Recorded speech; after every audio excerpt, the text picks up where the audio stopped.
Good evening. My name is Karen, and I'm a Community Education Coordinator for Boulder Community Health. I'd like to welcome you to tonight's lecture on sleep apnea, diagnosis and treatment options. I'd like to go over the format for the lecture tonight. The lecture portion will last about 45 minutes. Afterwards, we'll use the remaining time for questions. Please type your short general question in the chat box below the video on your screen. We'll take as many as we can. On behalf of Boulder Community Health, it's my pleasure to introduce this evening's speakers, Thomas Miner and Angela Paddack. Dr. Thomas Miner is board certified in internal medicine, pulmonary medicine, critical care medicine, and sleep medicine. He graduated from Johns Hopkins School of Medicine and completed his internal medicine, pulmonary, and critical care training at the Mayo Clinic in Rochester, Minnesota. Devoting much of his time to treating sleep disorders, Dr. Miner sees patients at Boulder Valley Pulmonology. Dr. Angela Paddack is board certified in otolaryngology. She earned her medical degree at Texas Tech University Health Sciences Center and completed her residency at otolaryngology and head and neck surgery at the University of Arkansas for Medical Sciences. Dr. Paddack provides a full range of care for adult and pediatric ear, nose, and throat conditions. She enjoys helping patients with their breathing and sleep issues and has been working with Inspire, a minimally invasive surgical alternative to CPAP since 2019. Dr. Paddack sees patients at Boulder Medical Center. Welcome to tonight's speakers. Good evening, and thank you everybody for being here. I'm excited to be able to talk to you all about sleep apnea. I'm Thomas Miner, and tonight's agenda, we're going to talk about sleep apnea. I'm going to talk about the diagnosis of sleep apnea, the different types of sleep apnea, and then I'll talk about non-surgical options, and Dr. Paddack will follow up and talk about surgical option treatments for sleep apnea. When we talk about sleep apnea means without breath or stopping breathing. There's two types of sleep apnea. One is obstructive sleep apnea, and that means that you stop breathing when you sleep because of an obstruction in your airway. And the obstruction, as you can see on this slide, is normally we breathe through our nose when we're sleeping. If we have a patent nose, some people breathe through their mouths. Regardless, the airflow usually goes down here and past the soft palate and the tongue.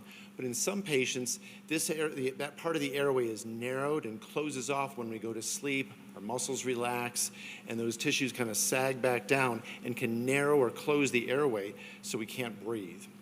Over 20 million Americans have got obstructive sleep apnea. Many of them are not diagnosed. And you can see what happens here when we have an apneic event is that you go to sleep, and as that airway closes off, when it narrows down, your oxygen levels can start to drop. Then you may have a little awakening. Then they'll go. That's right here, and then your oxygen levels go up, and then they go back down again, and that cycle can happen repeatedly. The other type of sleep apnea is central sleep apnea. Obstructive sleep apnea makes the vast majority of sleep apnea in general. However, at this altitude, there's another type of apnea called central sleep apnea. That's when the brain fails to send signals to the muscles of breathing to take a breath.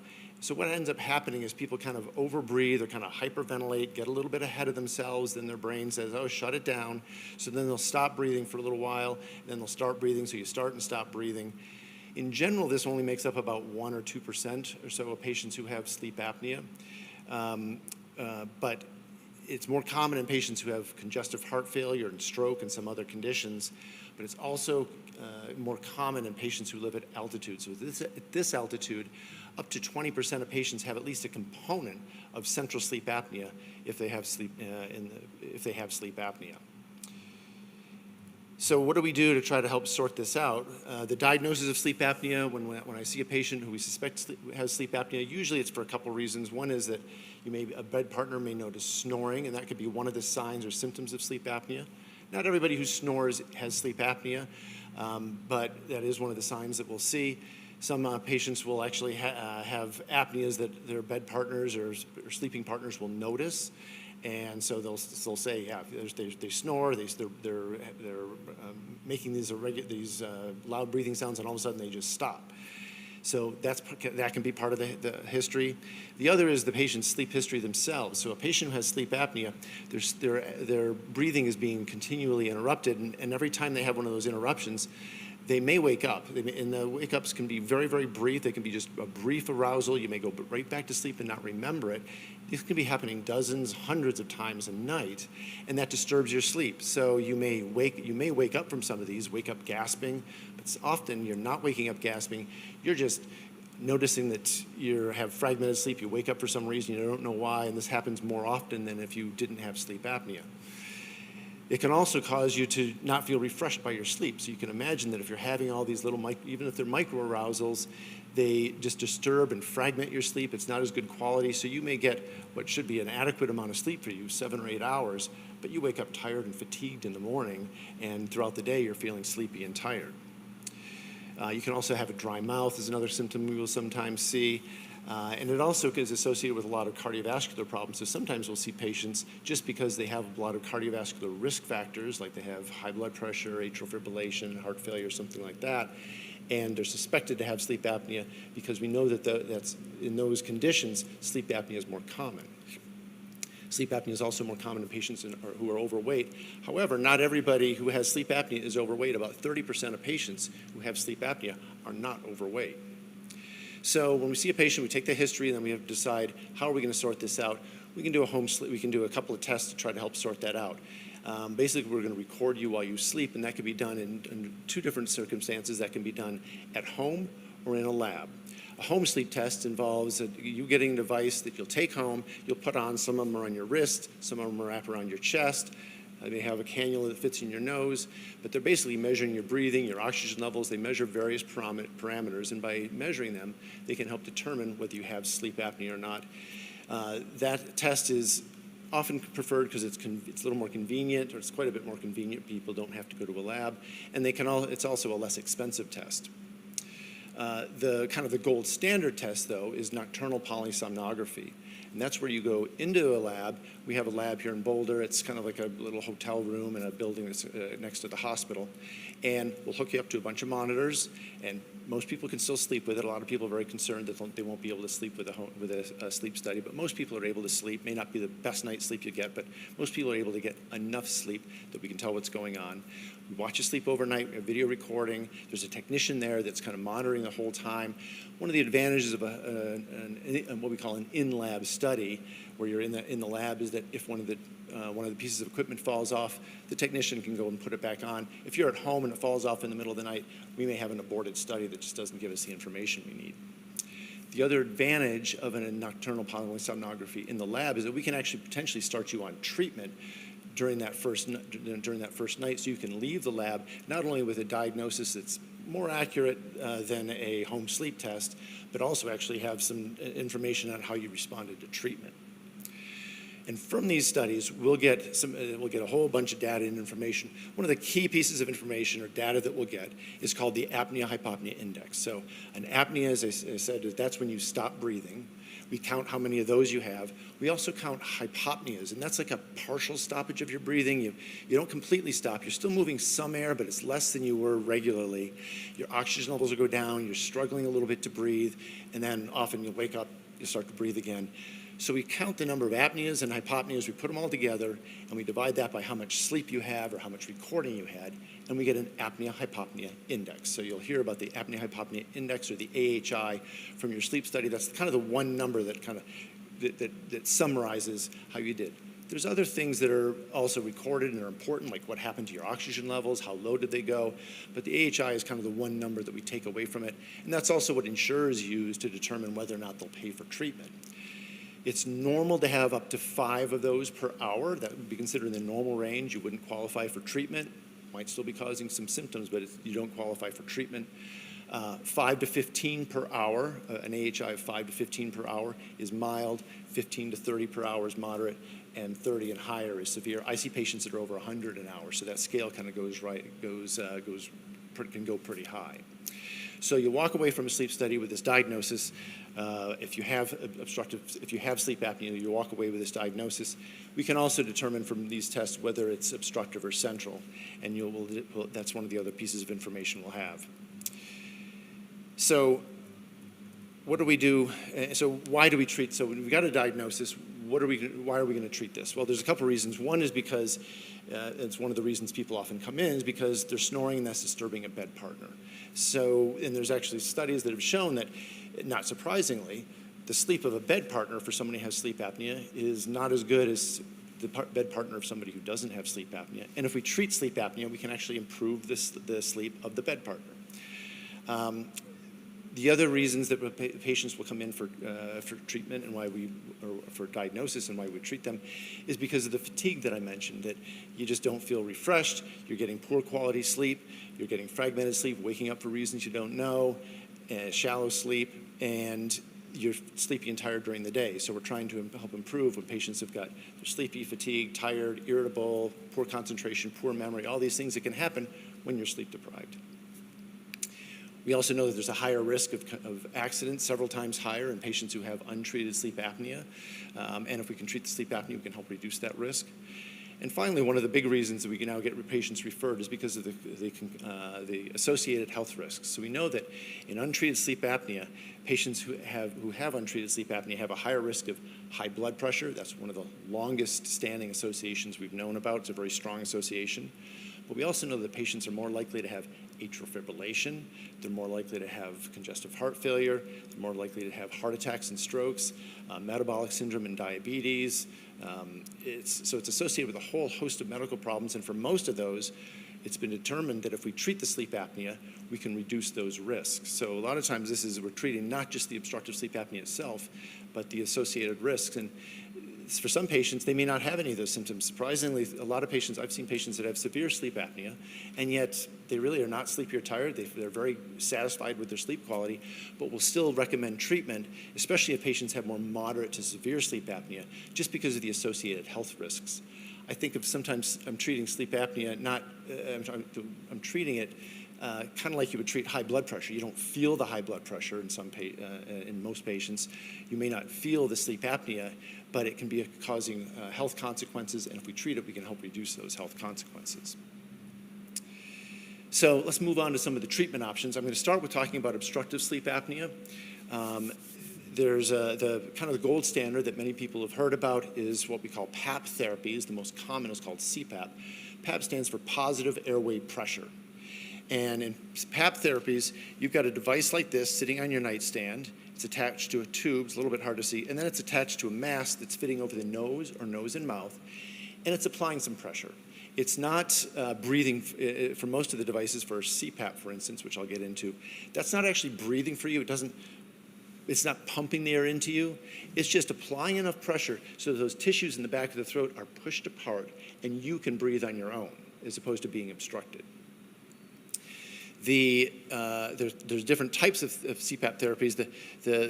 They all kind of fit in a box that looks the same way. It's just kind of the programming, the hardware, or the software that's inside them that kind of determines how they work. The most common is CPAP. That's where the pressure stays the same. You breathe in, you breathe out, it stays the same. The machine can be set to adjust the pressure up and down over time throughout the night if you're having sleep apnea, but it doesn't change when you breathe in or out. There's several other types. The most common types, there's one called bilevel or BiPAP. That's where the machine increases the pressure when you breathe in, and it drops the pressure a little bit when you breathe out. It's not quite like a ventilator, but it is kind of, by augmenting the pressure, it does help you take a little bit better breath.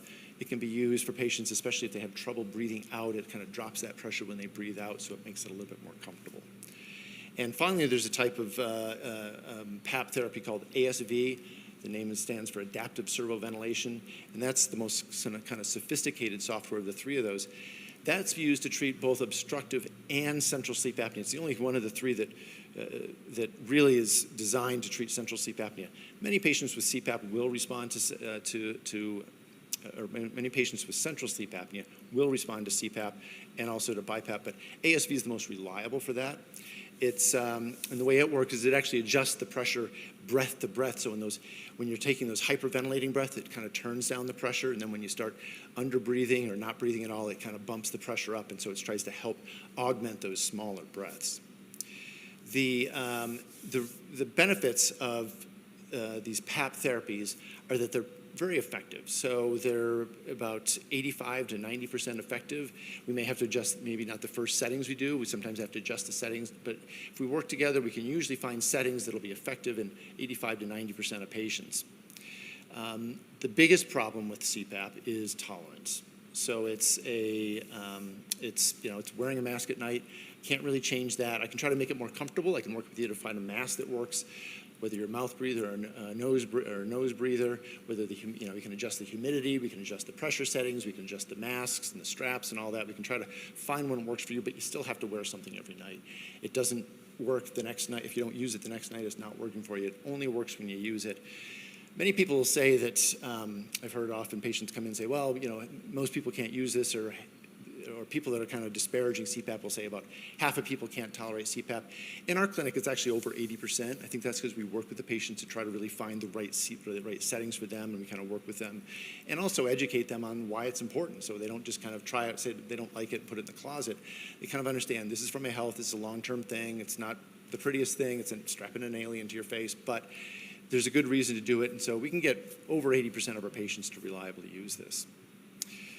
And it's also, of the treatments I'm going to talk about, it is the most effective. And when I say that 80 and 90% of the time we can get effective treatment, I'm really talking about getting down to the normal range in terms of the number of events that you have.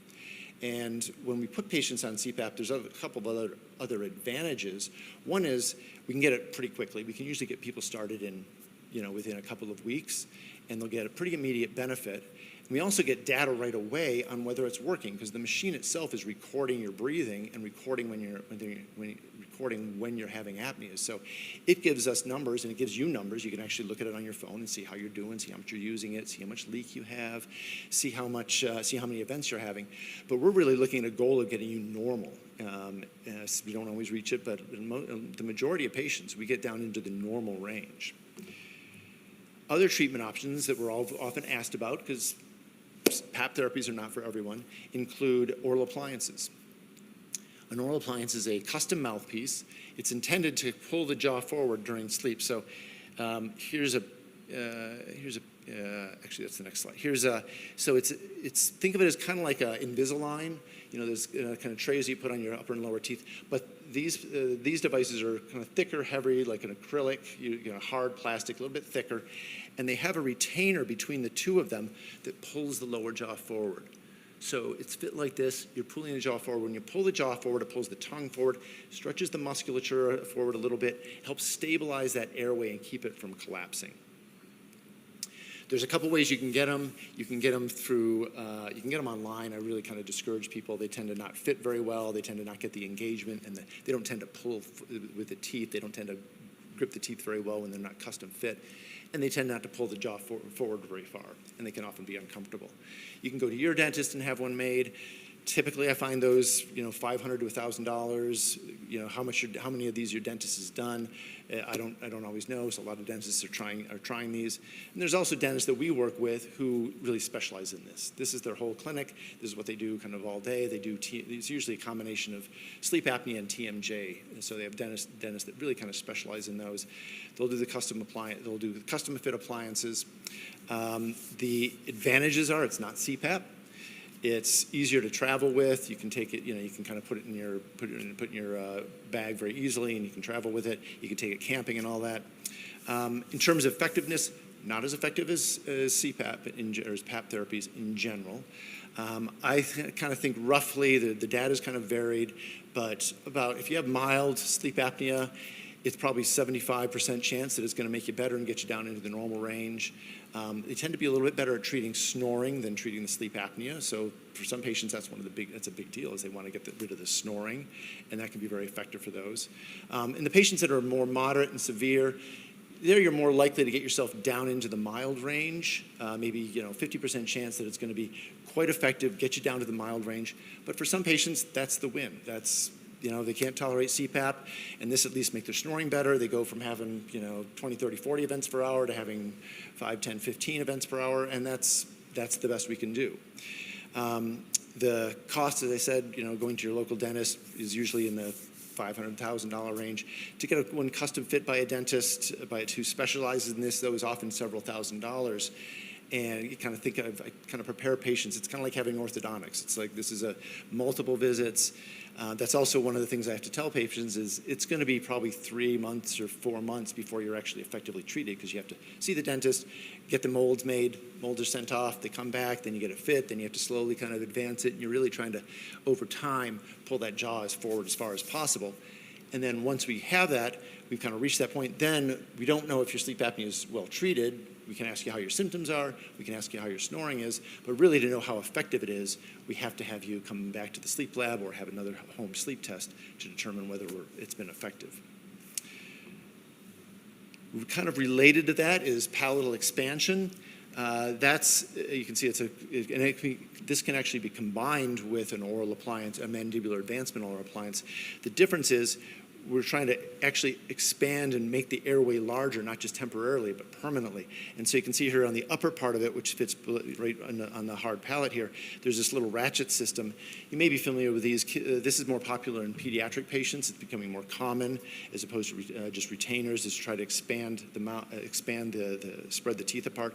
So this little ratchet system actually splits the palate and pushes it apart, widening the mouth. You can also try to move it forward anterior and posterior as well, and that creates more space.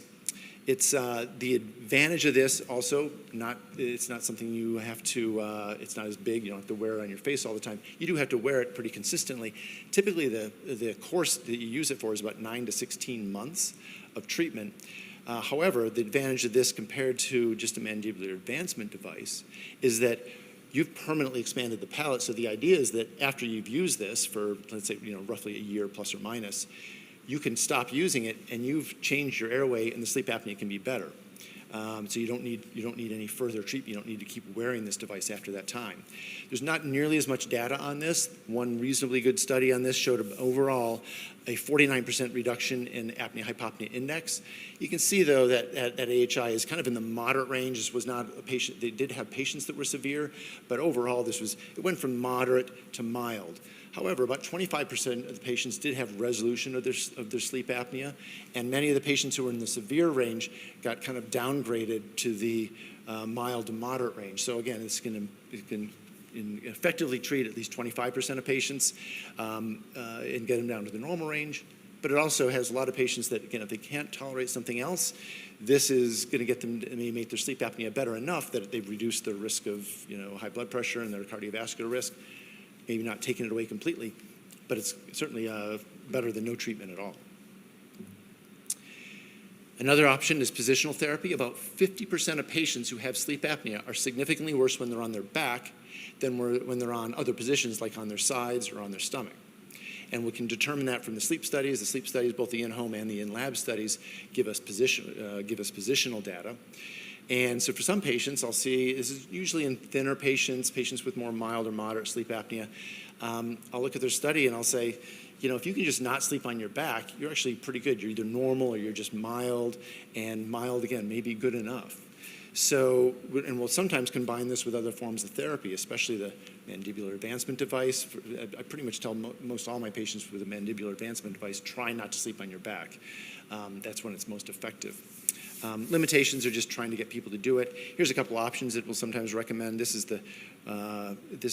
just a tennis. There's a T-shirt with a pocket sewn into the back, and there's a tennis ball there. So kind of like getting an elbow, reminding you to get off your back. Basically, you roll onto your back. It just kind of is uncomfortable and gets you off your back and just kind of reminds you to stay off your back. Some patients just prefer to just kind of position themselves with pillows. Here's a little more robust thing. This is a commercially available device.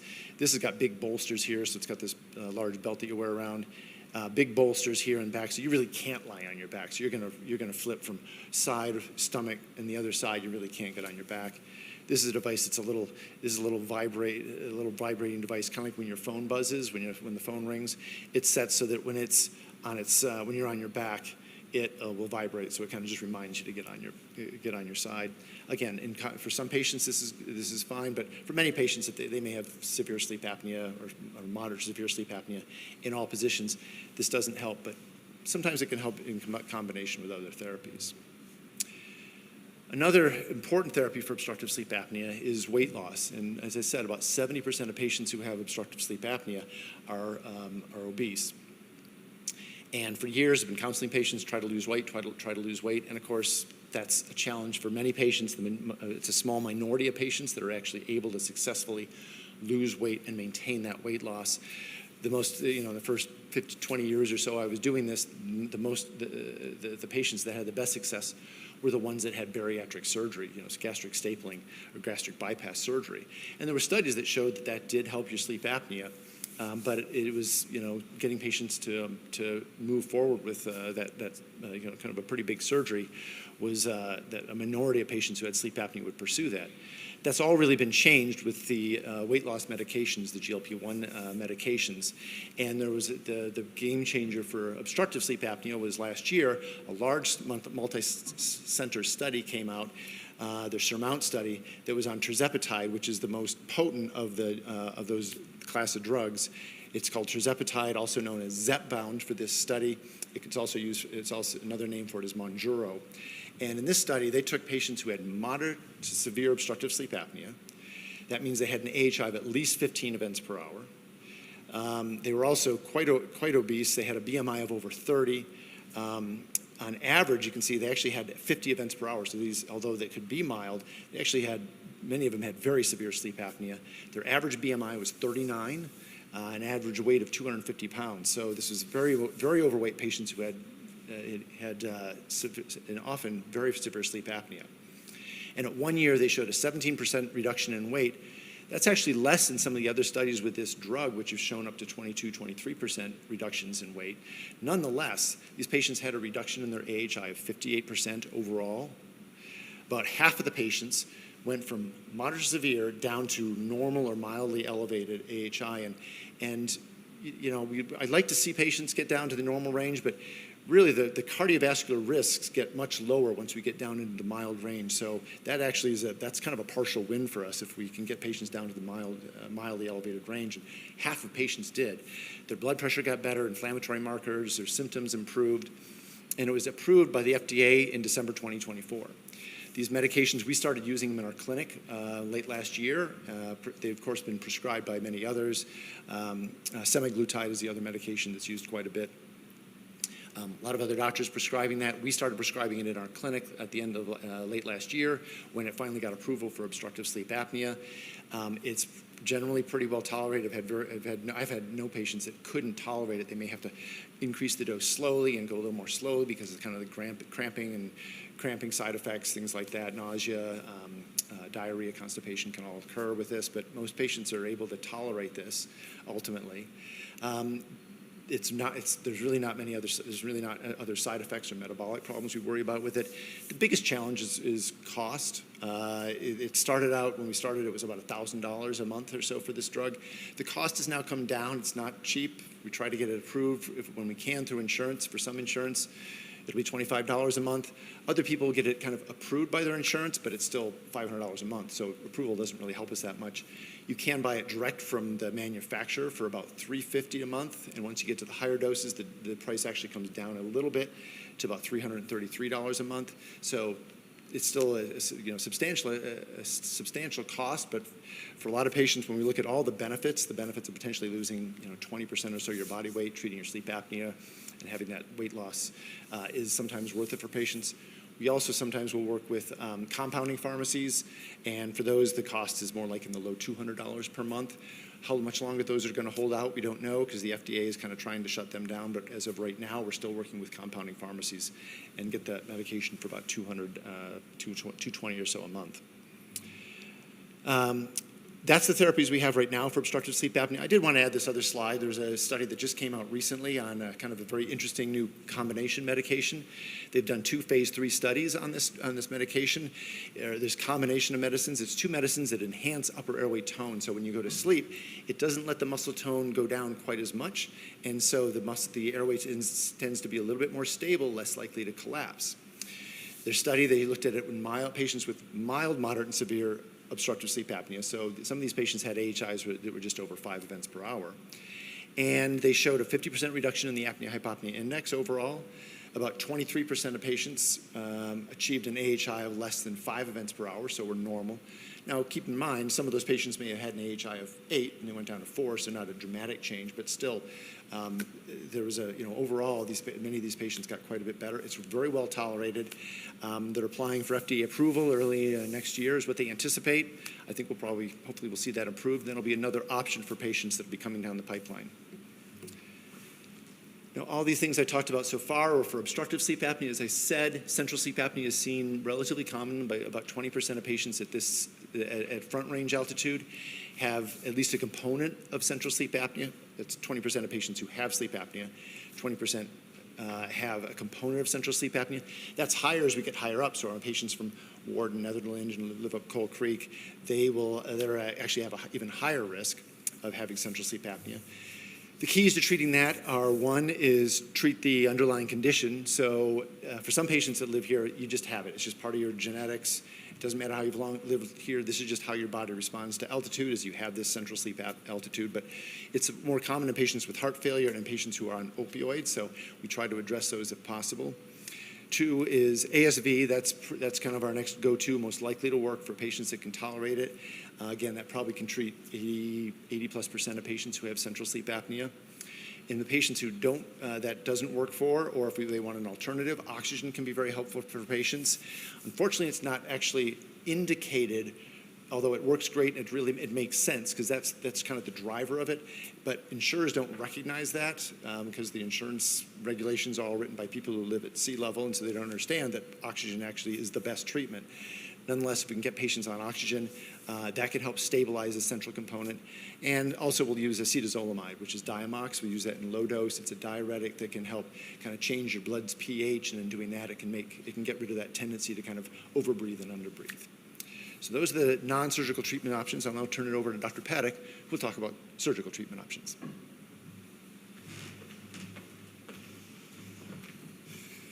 Hey, I'm Angie Paddack, and I'm going to talk about surgical treatment options. Dr. Miner had a lot of cool, kind of newer, maybe not as common things to talk about, which was great. I'm going to talk about surgery. So anatomy-altering surgery basically just means that we're doing something to try to change the airway, basically. So, if you have a deviated septum and you can't breathe through one side of your nose, we're going to try to make that straight and have more even flow. If you've got huge tonsils that collapse when you go to sleep and fall back, we can take those out and improve that. If your tongue falls back, we can do some things that are a little bit more, dramatic than like the mandibular advancement device, but work in a similar way to try to pull the tongue forward, which then opens the airway. I think for all of these treatments, both that Dr. Miner talked about and that I'm going to talk about, it's not for everybody, right? So I think the main thing is you have to find something that works for you, and it's very personalized. So not everybody has a deviated septum, not everybody has severe apnea, not everybody is overweight. So I think what both of us try to do is find the thing that's going to work the best for that specific patient. So indications kind of vary depending on what you need. So usually if you come see me or one of my partners, basically you're going to kind of tell us their symptoms. Some patients already have a diagnosis of sleep apnea, some patients don't. But we're going to look in your nose, we're going to look in your throat, we're probably going to put a camera that goes further back into your nose to kind of show us that back part of your nasopharynx and the back part of your tongue. And we're going to try to find out where you're collapsing and maybe what's obstructing you. Some people have, a nasal obstruction that they don't necessarily notice during the day. They just don't notice it at night. And that can often be because you have turbinate enlargement, which are two little vascular anatomy swollen. I'm trying to describe what a turbinate is, but basically it's tissue that swells when you lay flat, and it can swell in relation to being dependent. It can swell related to dry air, which happens really frequently here. It can swell because of allergies or a cold. But sometimes someone just needs a turbinate reduction, and that's going to help them tolerate a CPAP.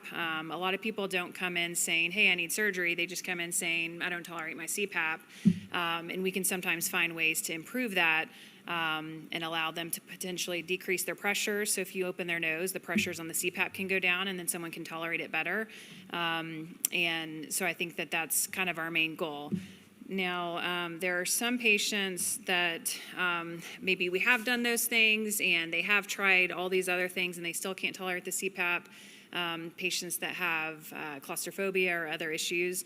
And so we have an option to do Inspire, which is not necessarily a new procedure, but I think it is becoming more common and more patients are noticing, kind of having more awareness about it. But basically, what the Inspire does is it pulls the tongue forward when someone breathes in. So basically, it's not always on. You turn it on right before you go to sleep. It's an implant, and so there's a breathing stimulator or sensor that is kind of up here in the upper chest on the right side, and that senses every time you breathe in. And when you breathe in, it sends a signal up to this little nerve stimulator, and that pushes the tongue forward. So what that does is, in this picture, you can kind of see this tongue is falling back. And then, when it pulls forward, it's going to open this space right here. So it's doing a similar thing that the mandibular advancement device is doing, but it's indicated for patients that have more severe sleep apnea and for patients. Sometimes the mandibular advancement device is helpful, but I do find that maybe it's more helpful in patients that have less collapse. And that's because sometimes you have to pull it so far forward that it kind of alters kind of where the jaw joint sits, and it can cause some pain and discomfort and potentially affect the teeth. So the mandibular advancement device is great, but I think it's for patients with maybe a little bit more mild to moderate sleep apnea versus moderate to severe. And so I don't know if this is a video or not. It's not. So Inspire indications, basically it's indicated for patients with moderate to severe obstructive sleep apnea. It's got an indication through FDA up to 100. That's pretty high. Kind of like Dr. Miner said, I don't think that not all of these are going to get you down to zero, right? Like CPAP, we know if you increase the pressure enough, you can get it to zero. With the Inspire, I guess if you increase the stimulation enough, you might be able to get it lower, but not always. And so I think a lot of times our goal is to get you better, not necessarily perfect, if you can't tolerate the CPAP. So in saying that, it's indicated up to 100, but I think those patients are not going to get as good of a benefit. So you also have to have tried CPAP and, given it a good go. A lot of patients, again, are not coming in saying they want Inspire. They're saying they can't tolerate the CPAP. And my first option is to try to get them to tolerate the CPAP better. If we do other things and they still can't, so this might be an option for them later on down the road. It does have a BMI criteria. So basically, again, the FDA has approval up to BMI of a 40. I think that's where it's interesting what Dr. Miner talked about with the Zepbound, that medication that helps with weight loss. They have shown that improves patients with sleep apnea, and I think that any of these things that we try are going to do better if you have weight loss and if you have a normal BMI. So I think Inspire could be beneficial with something like that as well. You have to do an airway exam, which basically is this drug-induced sleep endoscopy. That means that we put you to sleep where you're kind of in a twilight, you're sleeping and you don't remember or feel it, but you're still breathing on your own. And I basically put the camera in the back part of your nose and we watch the palate and the back part of the tongue, and we watch what's happening when you fall asleep. Again, a lot of times patients are worse when they're on their back, and that's because the tongue and the palate are falling back. So the sleep endoscopy basically is just proving that you're an anatomic candidate, and make sure that the Inspire is going to do what we want it to do. And then you have to be above 18. So how it works, it's an outpatient procedure for most people. Some patients, if they have comorbidities or very severe sleep apnea, will admit you overnight for one night. And the ads make it sound super easy, like you just push a button and go to sleep, but I would say it's not necessarily that easy, and so I think that's one thing that we have to talk to patients about. It's kind of a process, like you get it put in, you have to wait a month for it to heal, then you go see one of our sleep doctor colleagues, they turn it on, And you're going to start at a low setting. So we always test you in the operating room when we put it in. We make sure that the Inspire is working appropriately. We make sure that the breathing sensor is getting a good waveform. We also make sure that the tongue is getting pulled forward the way that it's supposed to. So you have kind of a functional threshold for the level where it starts working. So you get activated at that level, and for different people, it's different depending on their anatomy. And so you get it turned on at level 1, say, and the goal is to basically increase it every 1 to 2 weeks up to a level that you can tolerate. For some people, that may be level 4. For some people, that could be level 10. But basically, you go up as much as you can, and you want to do this in a slow way because, you don't want to jump up to a higher level and then have side effects from that. But you turn it on when you go to sleep. You have this little remote. You put it over the battery and turn it on. There's a delay setting. So a lot of times patients are getting this because they don't tolerate having something on their face or in their mouth or on their back or whatever. And so the goal is that the patient is asleep before this thing actually starts. So there's kind of like a little stem and a beep that tells you that it's on, and then you fall asleep. And the goal is that you're asleep, and then it starts working. The level that you get to, you want to get to the level that you sleep through the night and you don't have any discomfort. If you go up to, say, someone's level 8, and it's causing them to wake up, or maybe they wake up with a sore tongue or something, we would say, well, that's too high, and you go back down. So that's kind of the process. It's not just like a super quick, it works immediately. It takes a while to kind of dial it in. So there's 2 incisions. Again, there's a battery pack up here, so it almost looks kind of like where a pacemaker would go, but it's usually on the right side. And that's the battery pack, and then it also has the stimulation. There used to be a stim lead in the prior generations. They've got the new Inspire 5, which has the breathing sensor built into the battery pack, which is kind of cool. And so you don't have to have a separate area for the sensor. So anyway, it senses when you're breathing, and then you tunnel a little lead that then cuffs the nerve. So you've got a little nerve cuff with 3 electrodes, and that stimulates the nerve to push the tongue forward. So it's a fairly fast recovery, but I kind of tell patients not to do any heavy lifting or strenuous activity for 2 weeks. You have to let the incisions heal. The battery pack lasts about 11 years. And then you can get a full body MRI. Granted, there are some limitations, but it is FDA indicated for MRIs. So this is a video. It just kind of shows you that he's turning on the remote. He puts it over the battery pack. So this is basically showing what happens. So this is the old Inspire. You don't have a sense lead down here. It's all in the battery pack.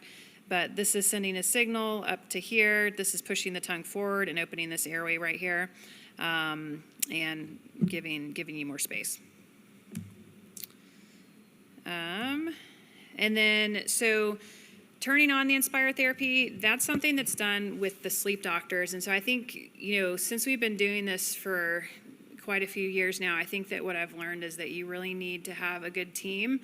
I think the surgeon on their own is not going to do as good a job as the surgeon with the sleep doctor on board. And so, we're really trying to develop a good protocol with our sleep colleagues to, number one, make sure that they're on board with the patient getting Inspire. And so we're always going to have you see them prior to us implanting you, or your prior doctor that you've seen for sleep. The problem is not everybody that is a sleep physician is doing the Inspire activations. And so, we're trying to develop a better protocol with that. Number 2, so they need to be on board. Number 2, they need to basically have good communication with us, because there's sometimes where patients, they get the Inspire turned on, they're using it, and they come back and they're not feeling better. And I think as the surgeon, we're not the ones that are following these patients long term. The sleep doctors are. And so, having done this for a few years now, I want to know if the patient's not doing well, because we have some ways that we can bring the patient back. We can do what's called an awake endoscopy, which basically means we put that same camera in your nose while you're awake, and we stimulate the nerve to try to figure out which threshold voltage is the best for the patient, and we also want to find out which one is the most comfortable. Sometimes what we see is actually patients have been overstimulated, and interestingly, if you're overstimulated, actually that can make the sleep apnea worse, which is kind of funny, but it kind of constricts the muscles and almost spasms it, and so that can actually be a problem. So we don't always want you to go up as high as possible. We want you to be comfortable, and we want it to be, giving you relevant airway anatomy that's going to be beneficial. So basically, you're going to go to the sleep doctor, get the Inspire turned on. You get the initial settings, like we were talking about, how we set that standard in the OR.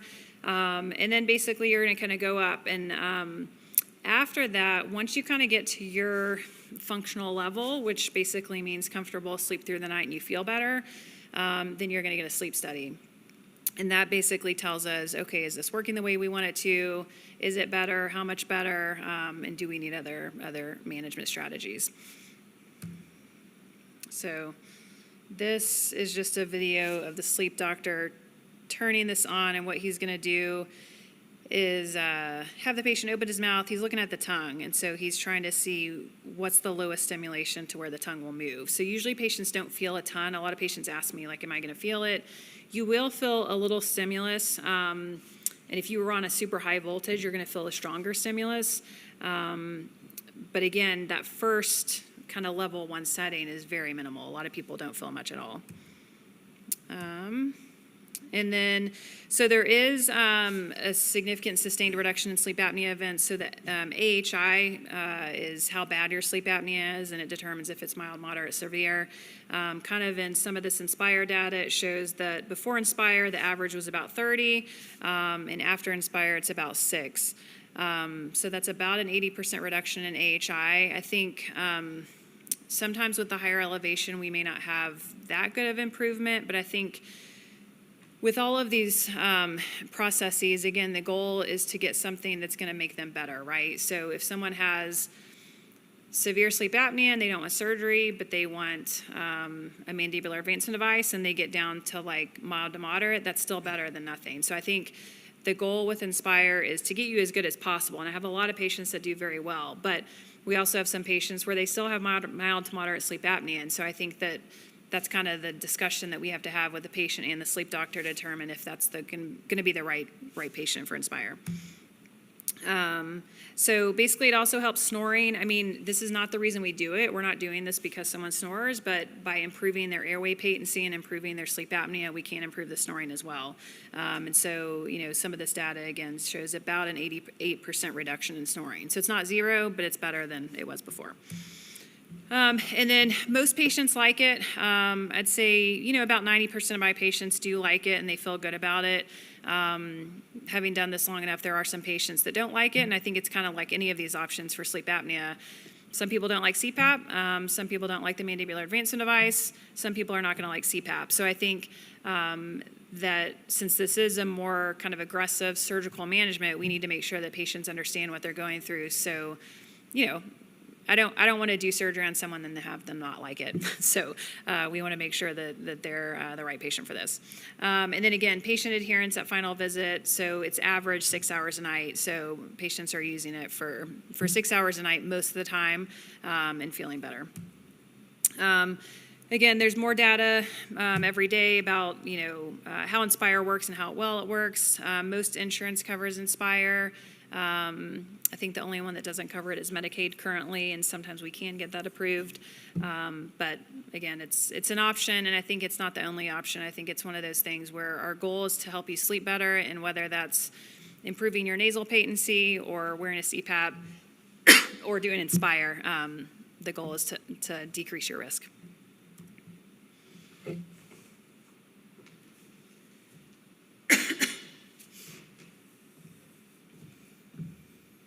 Thank you, doctors. That was very informational, and we do have a few questions that have come in. We do want to remind our audience that now is the time for questions, and put your short general question in the chat box below the video on your screen, and we'll get to as many as we can tonight. And these are in no particular order, and we'll just get going on these. Is Mounjaro helpful, and if so, how does it help? Yeah, Mounjaro was one of the brand names for tirzepatide. So it can help in patients who are overweight. Now, it's only been studied in patients who had a BMI over 30. That being said, I've had patients that don't have a BMI of over 30, that are maybe just a bit overweight, and I will still consider using it. It's probably not going to be covered by insurance, but in most patients we get significant weight loss, and we also have a reduction in the severity of their sleep apnea. And for some patients, it can be essentially curative once they can lose the weight and keep the weight down. So, yeah, it's been a big and a really good option to add to our armamentarium for treating patients with sleep apnea who are obese. Okay.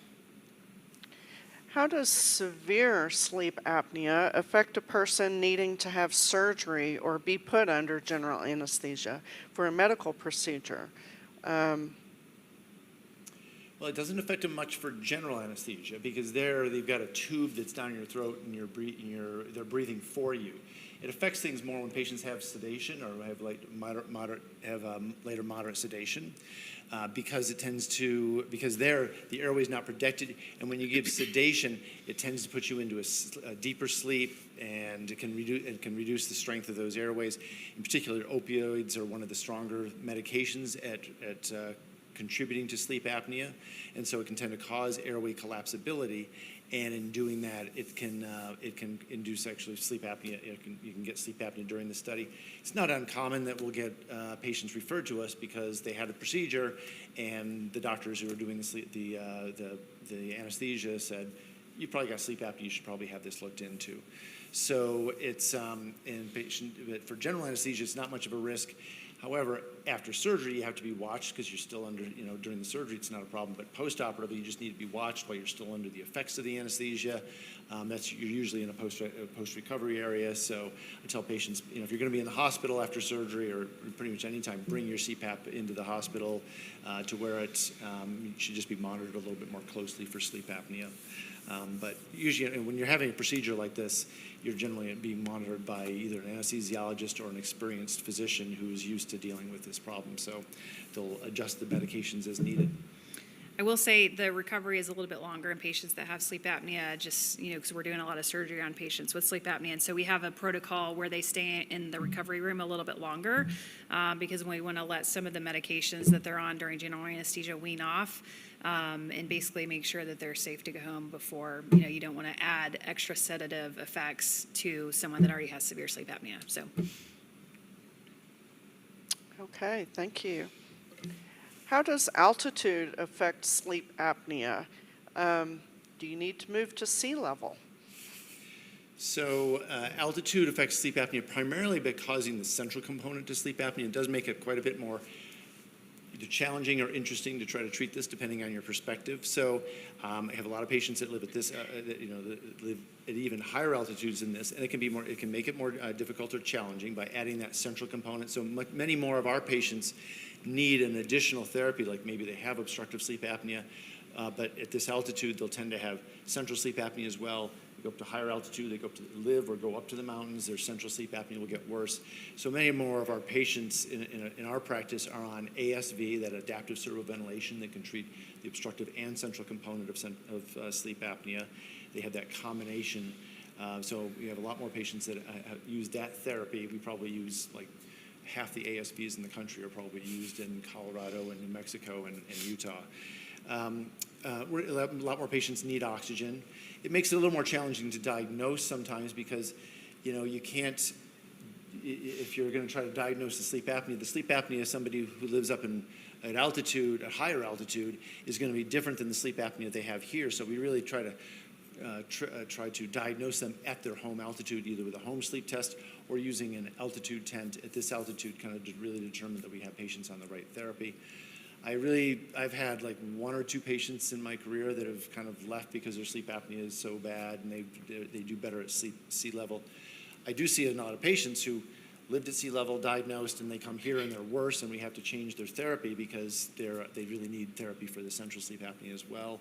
And patients who are, snowbirds or whatnot that go down to sea level in the winter and their sleep apnea kind of goes away, they may not need treatment.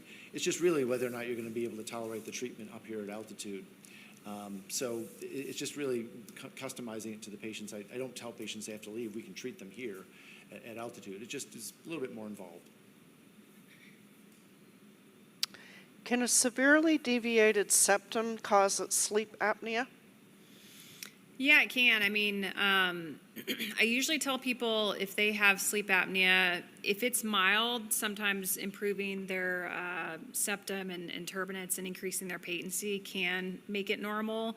But if someone has like moderate to severe sleep apnea, usually I think that's probably not going to be all that they need. Frequently, what we'll do is we'll fix the septum and the turbinates and get them optimized through their nose, and then get a post-op sleep study to see how much better it is. So we definitely can see some significant improvement, and I guess it just depends on where you're starting to determine if you're going to get cured or not with just that. How do you help someone who has fitful sleep and wakes up with their CPAP on the other side of the bed, meaning not on their face? Yeah, that can be challenging. We try to find a CPAP. So in patients that sometimes will wake up, sometimes they take it off and they know they take it off. Some patients just wake up and it's next to the bed. So then we kind of try to look at ways to make sure that the mask is as comfortable as possible. Try switching masks from from full face to a nasal mask, or if they're on a nasal, some patients want really do best with something that's as small as possible on their face. Some patients, though, really need something that's got better headgear so it doesn't move around. So really trying to ask the patient, what's going on? What do you think's going on? Do you notice that it's moving a lot? So we need to get something that kind of is more stable on your face. Is it that you're moving a lot? So maybe we can try to get you try to reduce how much you're flopping back and forth with pillows, or with using a tennis ball in the back of the shirt to try to keep you from moving around so much so you stay in one position. For some patients, I struggle to fix that if they just wake up and it's off and they can't really tell me why. So it can be a challenge. I think sometimes that's where their nose comes in, like if they can't breathe through their nose and they rip it off while they're sleeping because they're not breathing well through their nose. I feel like I see a lot of patients like that, and sometimes improving how well the mask fits because, they've got a better airway that can help. Can you not use Inspire if you have low oxygen levels? That's a good question. So it's not indicated for patients that have over 25% central apnea. And so, again, at this altitude, some patients are not candidates of it or for it because of that. The other thing is sometimes, someone has low oxygen because of other reasons, not just because of sleep apnea. So, if the low oxygen is because of the obstructive sleep apnea, the Inspire will help with that. If the low oxygen is not only because of that, there's a chance you would get the Inspire and still need oxygen. Can severe sleep apnea be reversed? Well, it can be treated. It's unlikely to just go away on its own. As I said, some of the treatments you look like the airway treatments. I don't have many patients who have severe sleep apnea that an oral appliance or wouldn't expect palatal expansion would make things go away. If you have significant weight loss, that could make potentially sleep apnea go away. And if you're on CPAP and it's effective, I would expect your sleep apnea to be well treated when you use it. If you're asking whether we can it can just go away so you don't need any treatment, really about the only scenarios where could see that is if somebody has substantial weight loss. Oh, actually, there's one other, maybe with a mandibular with an MMA procedure. So there's a procedure we didn't talk about, which is where they actually break the jaw, move it forward, pull the jaw forward that way. It can both pull the jaw and the maxilla forward. And I've seen patients with severe sleep apnea that makes it better just because they've got a facial bone structure that narrows the airway, and fixing that could potentially take and really cure almost any severity of sleep apnea. So do the devices, including Inspire, make your jaw sore? I don't see that with the Inspire. I will say some patients, when they first start it, they can feel kind of a little soreness right after we put it in and maybe right after they get activated. But I don't see the jaw soreness like I do with the mandibular advancement device. I think the mandibular advancement device, if you think about it, it's pulling the jaw forward with, the same joint position. And so it changes where the joint sits. And so that's more uncomfortable. The jaw is not actually moving that much with the Inspire. It's more the tongue and the palate. Okay. And with the mandibular advancement device, you're generally trying to pull it forward until the point where you get discomfort, and then you back off a little bit. So that's the goal is to be just below that. But over time, it can cause laxity and can cause changes in the jaw position. And that's why it's one of the reasons we work with dentists who do TMJ routinely and every day, because they can they're going to be better at help assessing that, determining what the problem is, whether physical therapy would help, whether having a device that has more mobility would help. So that's why we like to work with dentists, that this is their bread and butter, what they do every day. And it might be why, it works better for patients with lower severity of sleep apnea, just because there is a limit to how far you can get the jaw forward that's comfortable. We're on our last question now. This person is a dentist. They've diagnosed sleep apnea in patients with anterior tooth attrition. What are some of the other oral manifestations of sleep apnea? Yeah, well, it's the relationship is kind of complex throughout our lives in terms of how sleep apnea and our oral development are even kind of interrelated. When patients have sleep apnea, they may often breathe through their mouths, and so that tends to cause drier mouths, and so that can tend to lead to worse dentition because of that. But also, having a narrow airway, having a smaller airway, can tend to cause the obstructive sleep apnea, and so that's one of the reasons we're trying to often intervene earlier. I think that's one of the benefits we're going to see from this kind of movement a little bit more with pediatric dentists to doing palatal expansion, is that when you expand the palate, you widen the mouth, the tongue sits lower, and you're more likely to have a patent airway, not as likely to breathe with your mouth open.